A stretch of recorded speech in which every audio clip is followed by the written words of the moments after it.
رسول اللہ صلی اللہ علیہ وسلم کا معمول تھا کہ جب حج کا زمانہ آتا اور قبائل عرب مکہ معظمہ کے قرب و جوار میں اترتے تو آپ ایک ایک قبیلے کے پاس جاتے، اسلام کی تبلیغ فرماتے، میلوں میں جا کر بھی واعظ فرماتے، قبائل کا دورہ بھی کرتے۔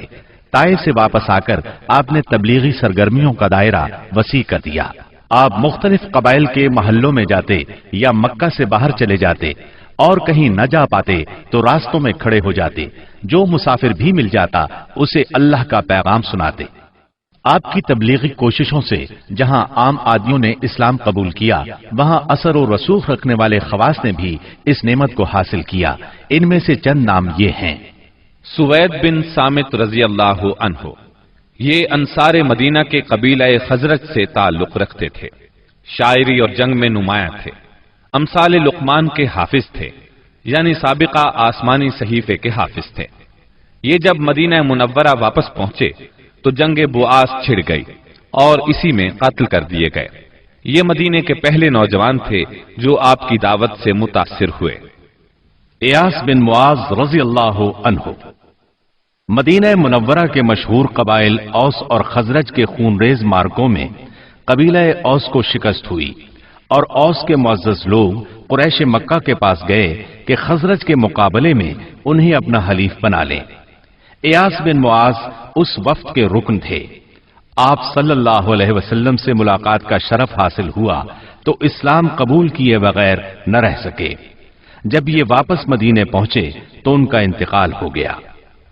زماد ازدی رضی اللہ عنہ، یہ یمن کے باشندے اور قبیلہ ازد شنوا کے ایک فرد تھے۔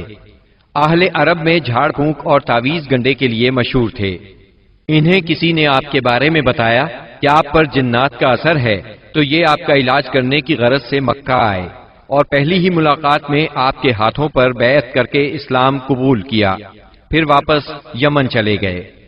طفیل بن عمرو دوسی رضی اللہ عنہ، یہ یمن کے قبیلے دوس کے سردار تھے۔ وہاں ان کی ایک طرح سے حکومت تھی۔ خود شاعر تھے، بہت ذہین تھے۔ مکہ میں ان کی آمد پر اہل مکہ نے شہر سے باہر نکل کر ان کا استقبال کیا۔ آپ سے ملاقات کا شرف حاصل ہوا۔ آپ نے اسلام کی تعلیمات سنائی، قرآن کریم کی بعض آیات کی تلاوت فرمائی۔ اللہ کے کلام کے اثر سے وہ بھی ایمان لے آئے۔ ابو ذر غفاری رضی اللہ عنہ، یہ یثرب کے اطراف میں رہنے والے تھے۔ رسول اللہ صلی اللہ علیہ وسلم سے ملنے کی خواہش میں پیدل چل کر مکہ معظمہ پہنچے۔ سیدنا علی رضی اللہ عنہ کے ساتھ آپ کی خدمت میں پہنچے۔ آپ نے انہیں اسلام کی تلقین کی۔ ابو ذر اسی وقت مسلمان ہو گئے۔ آپ نے ان سے فرمایا، ابو ذر، ابھی اس بات کو پوشیدہ رکھو اور اپنے علاقے میں واپس چلے جاؤ۔ جب تمہیں ہمارے ظہور کی خبر مل جائے تو موقع دیکھ کر آ جانا۔ سیدنا ابو ذر غفاری رضی اللہ عنہ نے عرض کیا، پہلے تو اس خیال سے اپنے مکہ آنے کا مقصد چھپایا تھا کہ کہیں دشمنوں کے ہاتھ نہ لگ جاؤں اور سیدھا آپ کی خدمت میں نہ پہنچ سکوں۔ اب کیا ڈر ہے، میں تو اب کفار کے درمیان اسلام کا اعلان کر کے ہی وطن جاؤں گا۔ چنانچہ ابو ذر غفاری رضی اللہ عنہ کعبے میں آئے۔ وہاں قریش موجود تھے۔ ان کے اجتماع میں بلند آواز سے کلمہ شہادت پڑھا۔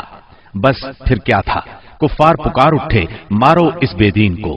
کفار چاروں طرف سے ان پر ٹوٹ پڑے، انہیں نیچے گرا لیا اور خوب مارا۔ سیدنا عباس رضی اللہ عنہ نے دیکھ لیا، پکار اٹھے، یہ تو قبیلہ غفار کا آدمی ہے، جہاں تم تجارت کے لیے جاتے ہو اور کھجوریں لاتے ہو، اگر یہ مر گیا تو تم تجارت کے لیے اس طرف نہیں جا سکو گے۔ یہ سن کر انہوں نے ابو ذر کو چھوڑ دیا۔ دوسرے دن وہ پھر خانہ کعبہ پہنچے اور بلند آواز سے کلمہ پڑھا۔ قریش نے پھر مارا۔ آخر چند روز بعد ابو ذر واپس اپنے گھر چلے گئے۔ یہ پہلے صحابی ہیں جنہوں نے اسلام کا کلمہ بلند آواز میں پڑھ کر خانہ کعبہ میں کفار سے مار کھائی اور اسلام کے لیے ہر سختی کو خوشی سے برداشت کیا۔